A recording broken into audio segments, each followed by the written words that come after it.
Dearest Tony, this is for you, my friend, because you are the most authentic of glowworms. Thank you for asking me to contribute. And the title of my contribution is AI and the Transformation of Human Relationships, something that you feel passionately about as well. I know that. So we're at a point when artificial intelligence is no longer a distant innovation. It's a pervasive force, and it's shaping the ways we interact, organize, and understand one another. The growing ubiquity and power of AI-driven technologies is transforming the very nature of human relationships. Friendships, community ties, even our most personal relationships are increasingly facilitated and mediated online. The ways we converse, disagree, and form connections is now shaped by systems engineered for scale, speed, and engagement. In these online spaces, the loudest voices, and in many cases automated or malign voices, tend to rule. Truth is determined by what is dominant and what attracts attention, and not by what is accurate. In fact, increasingly, people don't care if what they see online is true or not. AI also sits behind an enormous expansion in data gathering. Every interaction with a chatbot, with a website, or a social platform contributes to vast data sets. These now influence or even determine the decisions from boardrooms to government policy. This data-led decision-making has benefits, of course, but it also reduces the space for human judgment, for deep ethical reflection and compassion.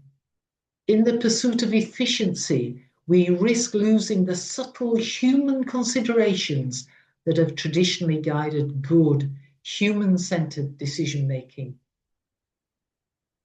Then there are those who are not able to fully engage with AI. A new underclass is emerging. People who lack access, or the resources, the digital skills, or the cognitive ability to benefit from AI's rapid integration into daily life. And in some parts of the world, there's a genuine concern about a new colonialism, AI colonialism, where Western systems and values are being imposed on societies with different cultural and organizational structures. AI's impact stretches beyond the digital environment, even into our physical space.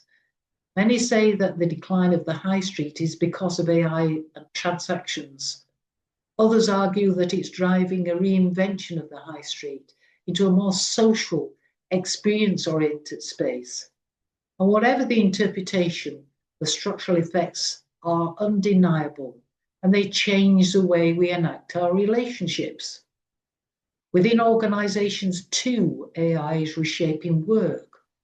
Jobs are being restructured, workflows re-engineered, and the changing way in which we work affects relationships. The social fabric of organizations is being rewoven. Remote work has been normalized, and many relationships exist only online. Those who bring services to our door often have to work to schedules sent to them online. They have no office, no recognizable line management structure, and they don't know their co-workers. This brings efficiencies, of course, but it also risks isolation, weakens social bonds, and heightens the emotional strain on individuals who feel constantly visible, constantly reachable, controlled, and sometimes powerless. Relationships with stakeholders are also being transformed, with many of these being solely online too. The loss of human contact limits the quality and nature of these relationships and makes them more transactional. AI-generated communication can be positive. It can address immediate and predicted requirements with efficiency and accuracy. But there are also growing concerns around the amount of data that's being collected and how it's being used. Look at the world of communication practice. Generative AI now supports tasks from content creation to strategic scenario planning to evaluation. It brings extraordinary capabilities to the role. Think of the amazing visuals that can now be generated and how different languages are no longer a barrier.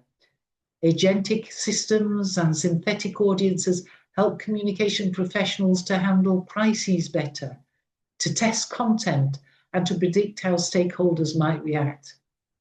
These advances also bring new responsibilities, as we know, to verify information, to navigate ethical questions, and to ensure AI systems do not inadvertently reinforce biases or misinform stakeholders.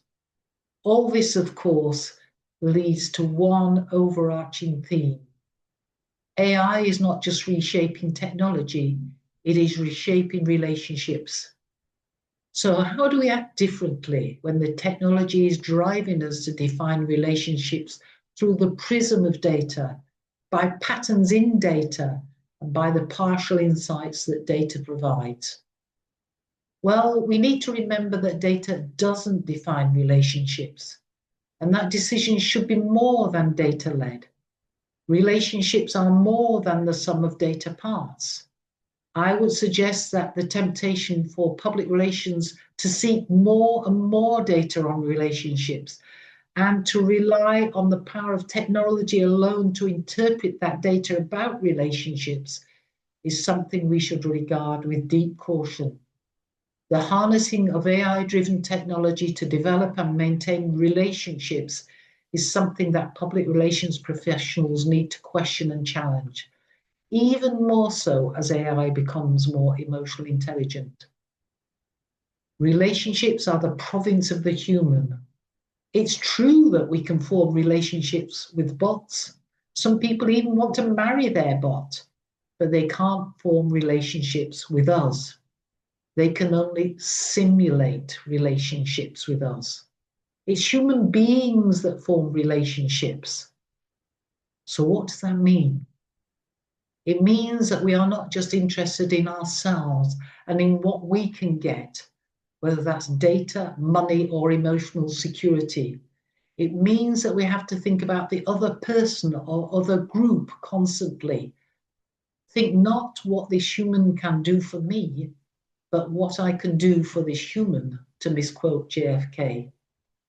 It is by emphasizing and cherishing the human that we retain what it means to be human and to have meaningful relationships.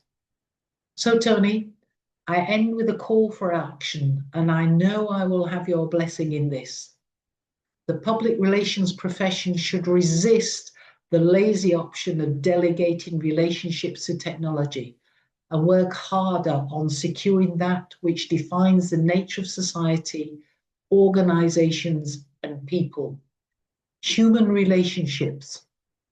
Our challenge and our opportunity is to ensure that as AI accelerates, we preserve and strengthen the very qualities that make us good human beings. Empathy, fairness, a sense of justice, being trustworthy, and relationships.